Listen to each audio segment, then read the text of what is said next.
What's up, everybody? Akasan here, joined by the lovely Callie, World of Callie. We're about to watch. You're like, my hair! We have to start now, that's why we were delayed earlier. We're about to watch Thor. What the hell? We're about to watch Thor.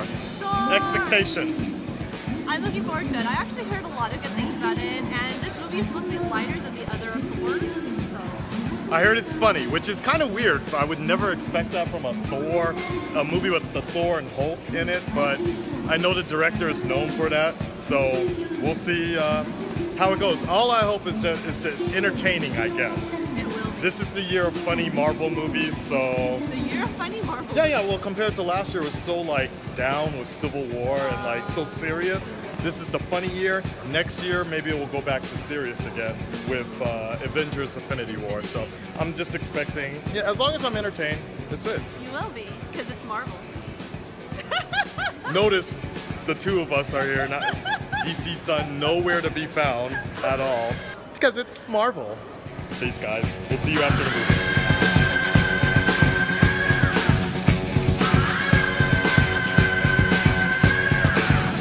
Okay, just got out of Thor Ragnarok. Callie's in the bathroom right now. My immediate thoughts on this movie. I actually went in, didn't think I was gonna like it. I actually liked it.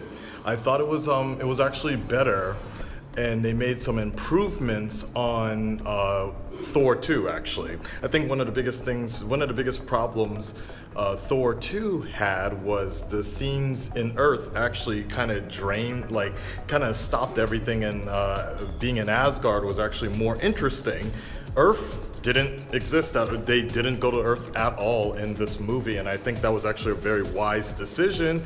No Natalie Portman this time, nothing in that sense. And I think that actually worked to their strengths. They were only on particularly just two scenes, two areas, two environments, and it worked very well. Callie, you can get in there too, and let me know what your initial thoughts as you just strain. What do you think? Initial thoughts, I liked it. I liked it, but something was just unsatisfactory in a sense. Really? But you're not sure what yet? I'm trying to figure that out, yeah. The only thing that I would say is that like it was a lot to take in, and it was like one of the longest Marvel movies I've ever been in. Yes.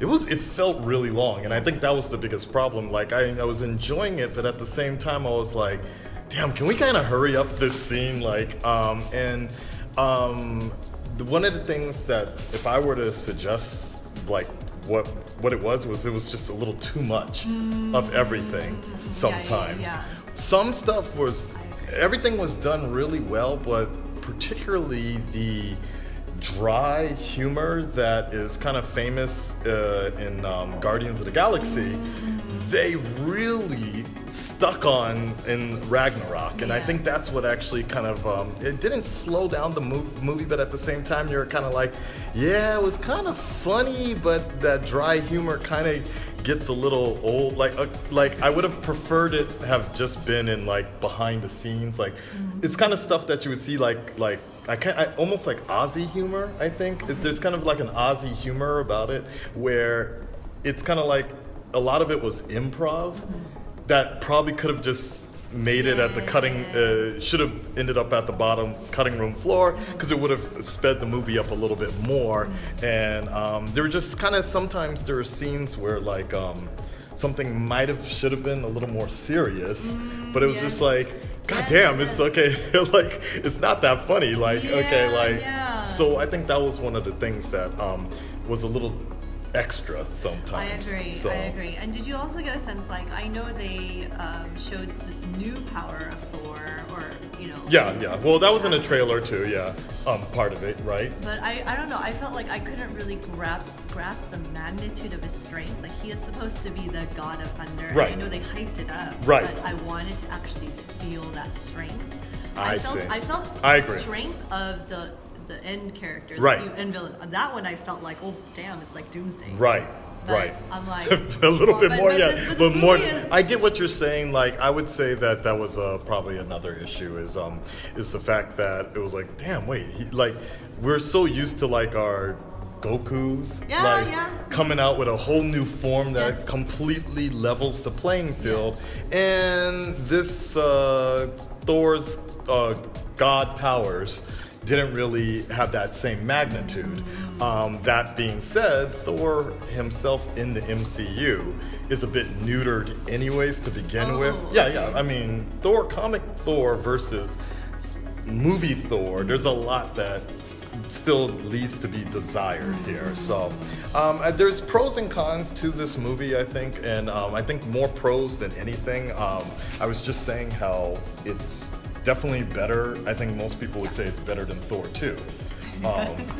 Which I like Thor 2, but I understand why people did not like a lot of Thor 2. But I think one of the problems they had with Thor 2, they eliminated that and just took out Earth altogether, and they're like, okay, we're not going to do anything on Earth, and I think that actually worked really well for this movie. So if you're a Thor fan, definitely check it out. If you're an MCU fan, there's actually not a lot of connections to the MCU. I mean, there's things in there, and there's subtle hints, and I like the fact that even the music had throwbacks to the Age of Ultron and Thor 2, actually.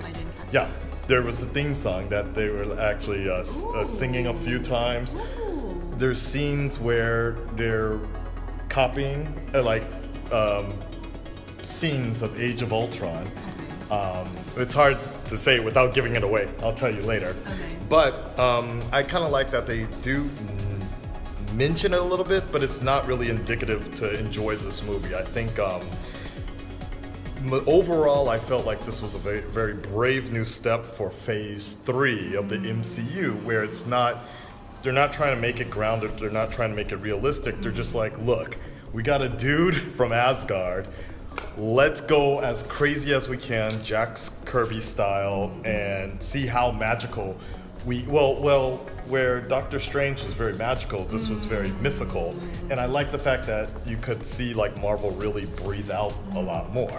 Just sometimes a little bit extra. A little bit. Just a little bit. Any final thoughts on your impressions? I loved how they brought Benedict Cumberbatch in, and I love how they still kept some of the Infinity Stones theme inserts, so you're always reminded, okay, watch out for Avengers Infinity War, so.